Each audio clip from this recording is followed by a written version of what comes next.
are we to blame exactly for fuel scarcity? We have been hearing perhaps it's the NNPC, perhaps it's the marketers. That area is still not quite clear. So I'll be starting with my guest in the studio.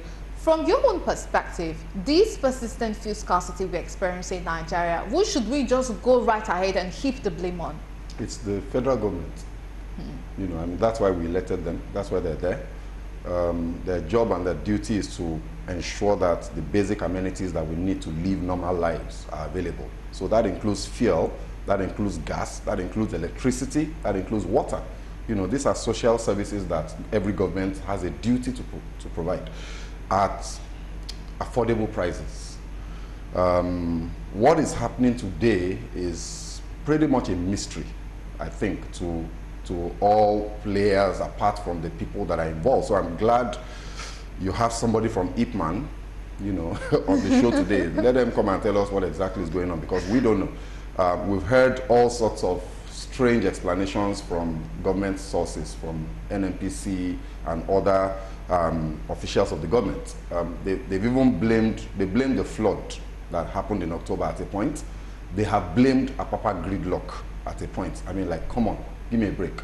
You know, so I have my theories, but I would like to hold my horses until we hear from somebody who is a player in that industry, because right now it's not making sense. Okay, all right. Now I feel like it's time. Well, Mr. Kwakdike has been invited to the hot seat, so please, we are expecting from you. Could you please make it understandable to us what exactly is going on in Nigeria? We've been having this incessant fuel scarcity over and over. Could you please help paint this picture in a way that will be comprehensible to us all?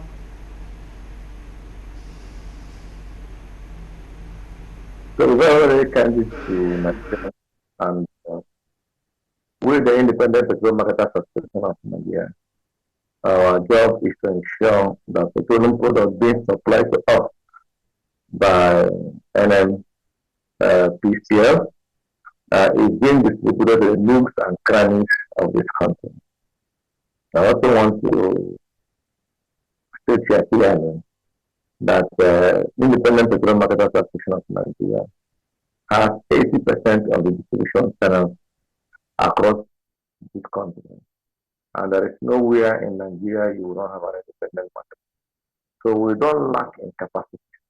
We have the capacity to be able to distribute petroleum products as long as it is adequately supplied to us by the one chain supply of petroleum products known in this country as NNPC, who is now NNPCL, because they have gone incorporated.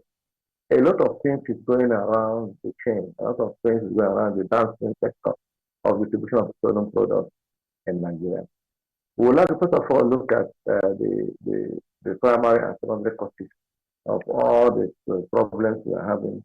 Any little thing that happened in the world, like my brother and the who said that there are a lot of excuses, the Ukraine war, the dreadlock in the sea, the ice cold, the vessel problem, and all the rest of them. Any little thing that happens in the world, it will affect our domestic supply of petroleum products and also the price of these petroleum products. I also want to let you know that once petroleum product is inadequate, the factors of inadequacy, which is racketeering and profiteering with spectrum, it is not done on, it's not by us independent marketers. I want to clearly state that when government gave us a benchmark when they are doing this party deregulation by the former minister, they gave us 190, 155 naira per liter as our benchmark for sales. There was adequate petroleum products. We, the independent marketers, we were even selling 162, 161. Some stations are even ready to go to 159, cutting our profit margin to be able to accelerate ourselves and be able to build our brand.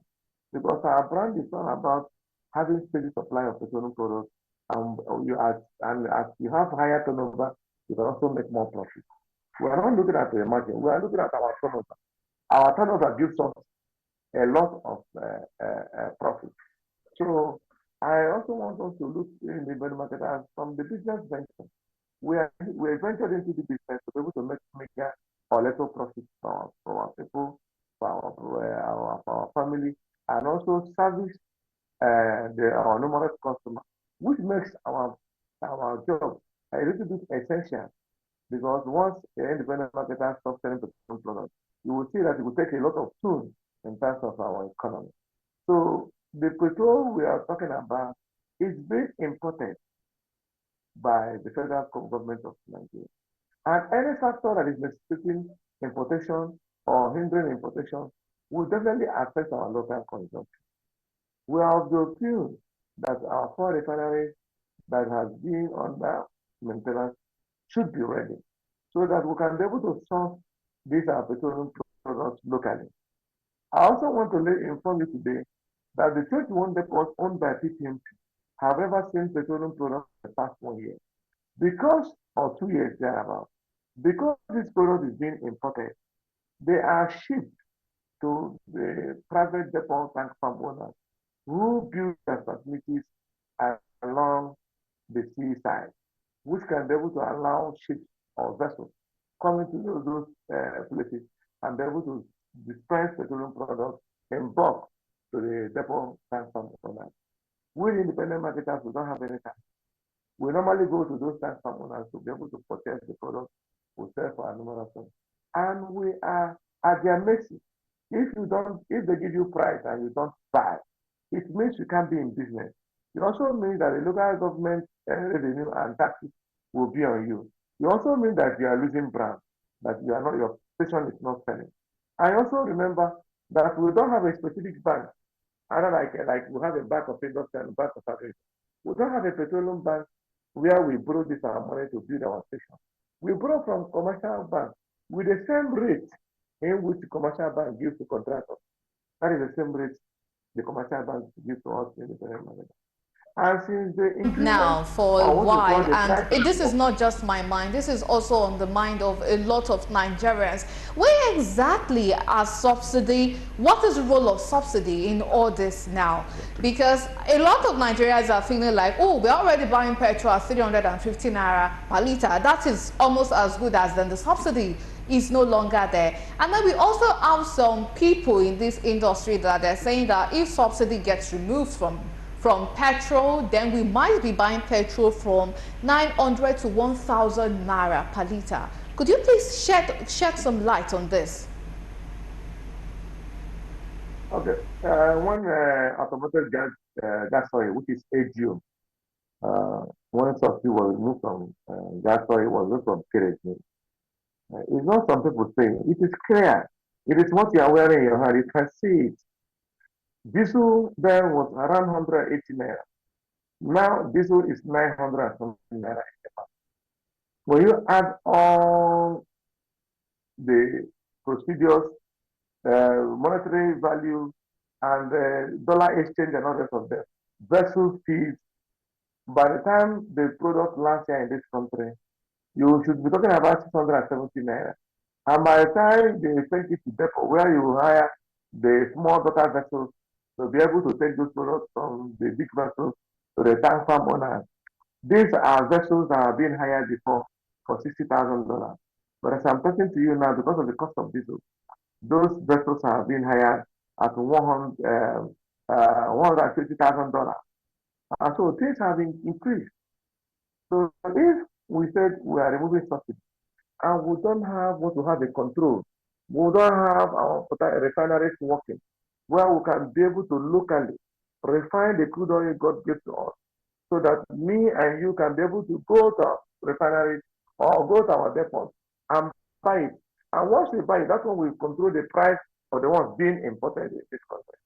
Since diesel is being imported in this country, you will find out that diesel is 500 naira per liter. And Nigerians are buying it. Kerosene is almost 1,000 naira per bottle. Nigerians are buying it. So, and these are the byproducts of the same crude oil. So the PMS, the DPK, the HQ, the HHK, all these things are byproducts of crude oil. So they also run a line because during the time HGO was 180 naira, PMS was around 165 naira. It is just few difference of 10 naira, 15 naira. So if AGO is 900 naira, invariably subsidy is removed, PMS is reduced around 700 to 800 naira. Because it is the same process of bringing the AGO.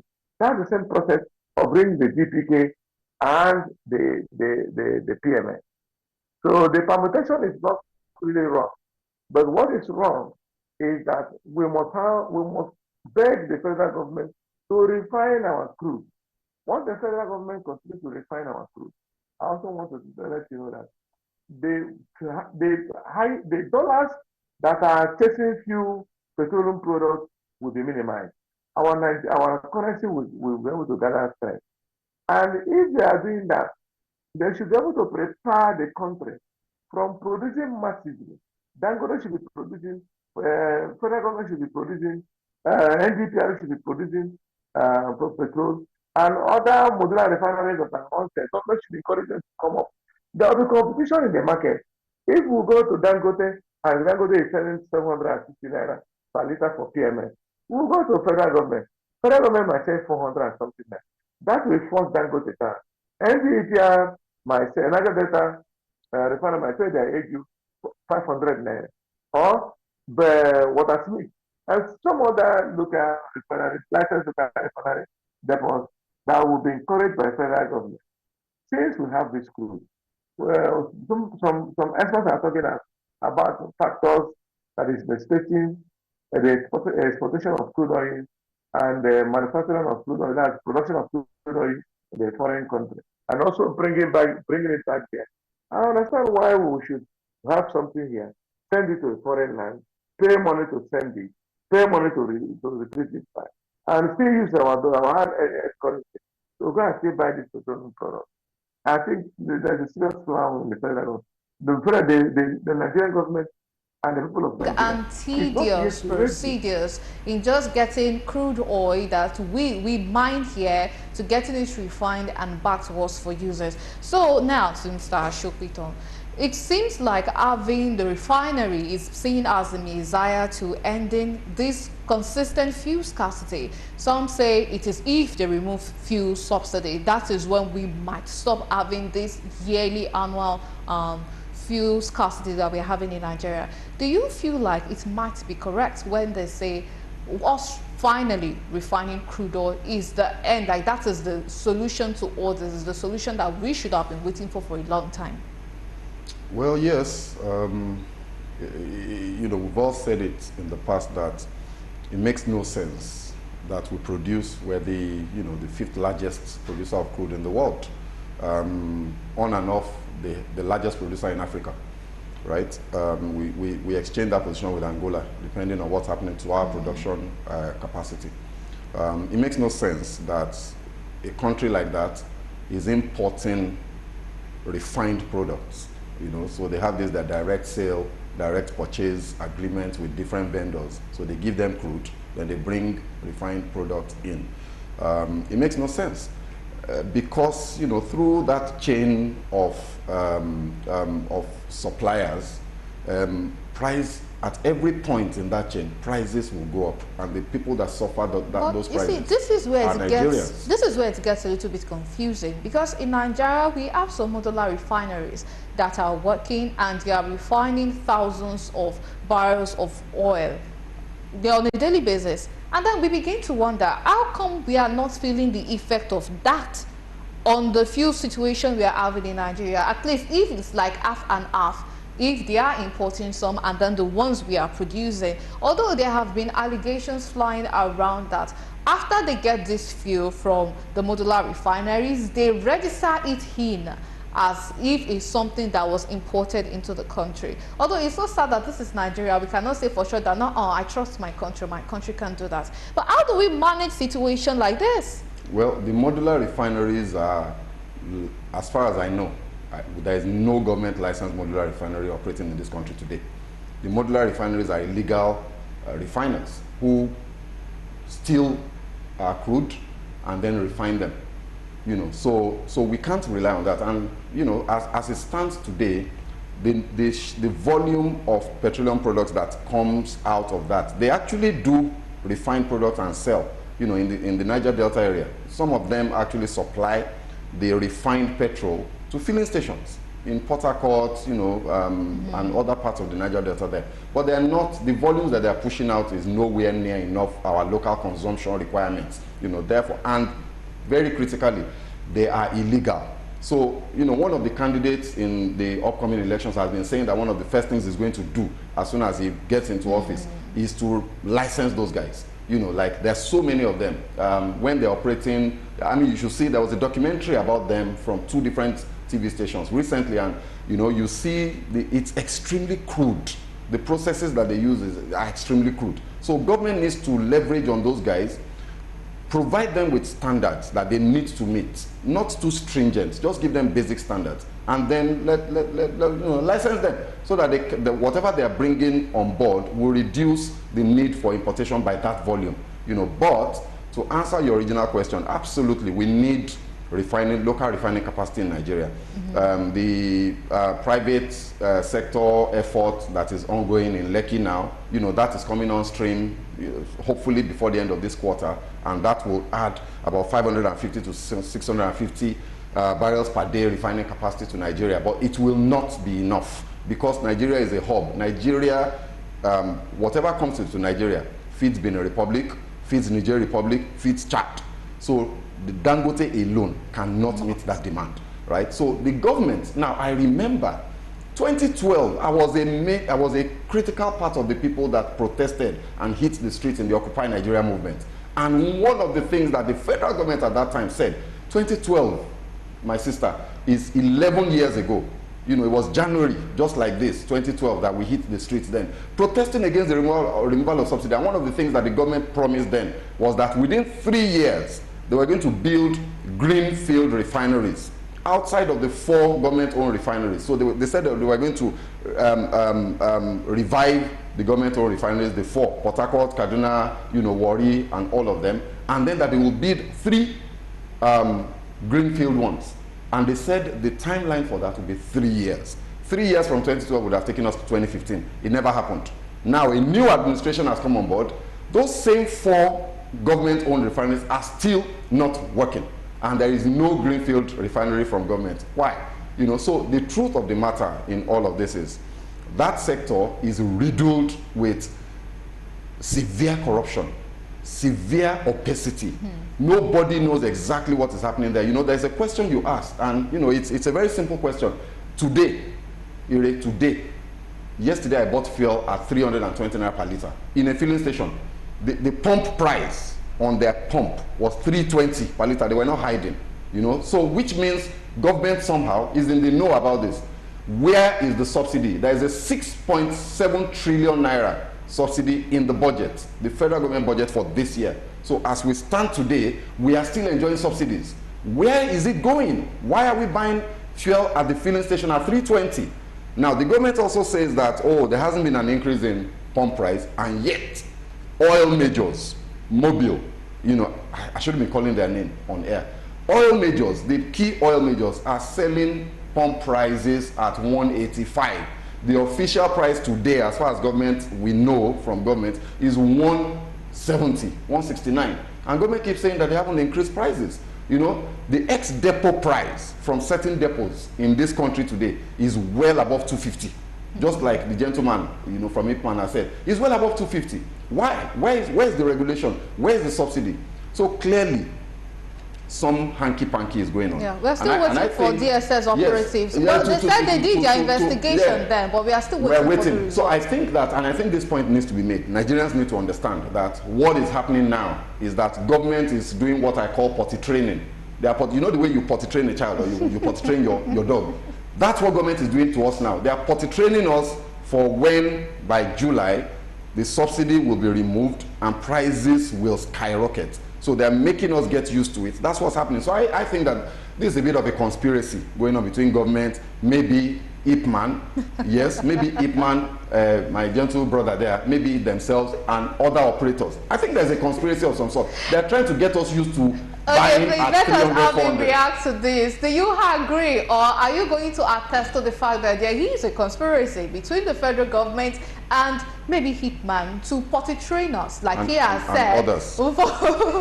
for when the government removes subsidy? Well, I want to thank my brother in studio. He spoke very brightly, and that is shows the passion and anger. You know, we all of us are Nigerians. We Nigerians face because it's not even easy for us. We the independent marketers, it's not easy at all. And I also want to say that correct one information. There are licensed modular refineries in Nigeria. We have Watersmith, it's located around Imo State. We also have Niger Delta refinery. The Niger Delta refinery is located around Ahoda, Axis, can be respected by the community. So these two, all these modular refineries, they have been operating. They have also taken crude from local source, which was assigned to them by the federal government of Nigeria. And they have also been selling petroleum products, especially the Niger Delta refinery is selling this that's what we call AG or gas, and also has been selling kerosene. But the issue is that their prices are not still normal. Their prices are not are still almost in line with what my brother said. That their prices almost as if they are being imported into this country. Their prices are ranging from 700 and something naira upward for their diesel, for their gasoline, that's their AGU. So you find out there is a lot of mix up here and there. You know, if we are encouraging Muslim refineries, there is supposed to be a control by government to give them certain amount of money they are also supposed to pay because their crew here is locally. They don't use vessels to get it. Their crew here is locally acquired, and government I also know that them crews at a very minimal, not at the interest, at a very minimal rate. So I don't see any reason they should be able to be selling petroleum products at the rate in which it seems as if it's being imported. That is number one. I also want to clear this issue that independent marketers does not have any hand at all in terms of racketeering or profiteering in this industry. Whatever we buy as merchants, we also sell, put our little mega resources and mega profits and sell to our consumers. I think federal government understands clearly. Coming out to make a very kind of this statement that fuel housing has been totally removed and that product will sell. So it will bring a lot of hardship. And the price of domestic goods in this market, because our economy is driven by oil, will skyrocket. Dollar will also skyrocket. So because now if you look at the exchange rate now in the black market, 700 something naira. So why will you buy petroleum products at 200 something naira?